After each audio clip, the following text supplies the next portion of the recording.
Well, good evening, Barry, and congratulations on your being honored tonight by so many of the people that you've influenced.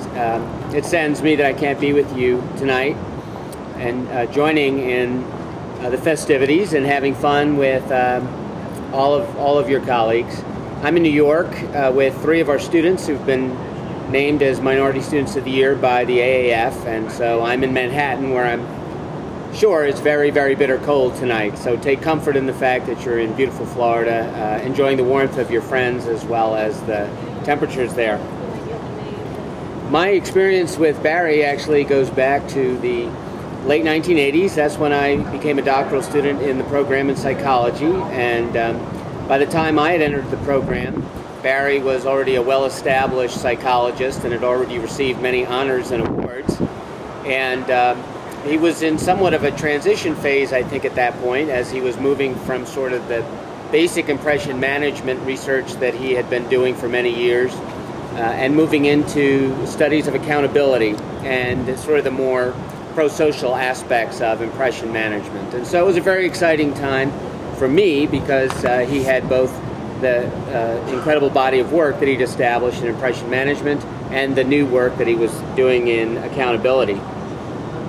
The way I got to work with Barry, at least I think, he might have a different story than this, is when I was accepted as a student, I really wasn't sure who I wanted to work with. I'd gotten a master's degree in mass communications rather than psychology. In fact, I had very little psychology background at that point. And so I engaged in a search for the person I thought was the most talented psychologist in the program, and that just happened to be Barry. And then I really prayed and hoped that he would be the person who would consent to work with me. And I was fortunate that he made a fatal mistake and actually did accept me as one of his students. Working with Barry initially was quite terrifying for me, actually, because he was certainly the smartest person I'd ever met, and this was due to no fault of his. Barry was always a gracious and kind person, but I think most of the students in the program felt that his razor-sharp mind meant we could get away with actually very little in the way of baloney, and so my approach initially was to kind of avoid him because I really didn't think I had anything worth saying to him at that point.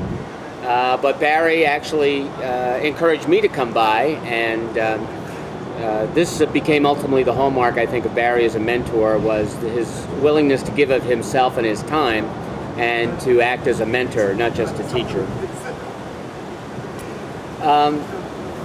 Working with Barry taught me a lot. In fact, outside of my father, I can't think of really anybody else that has taught me, a man anyway, who's taught me as much about being a professional and certainly being an academic. First is Barry's perspective. He always had a broader perspective on things than anyone that I'd ever known. He could see the big picture in a way I think few other people either could or can today. So that was a very important lesson for me. Second, Barry's meticulous. He's thorough. He double and triple checks everything.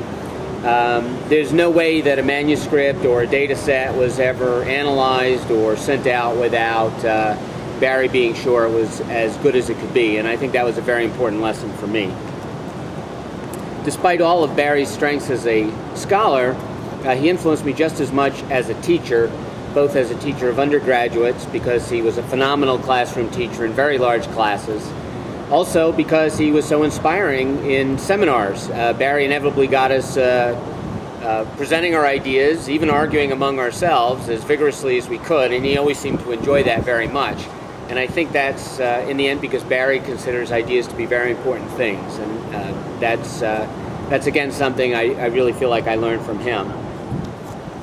In the end, I think what I admire most about Barry is something quite apart from his accomplishments in psychology, because I think those are broadly recognized.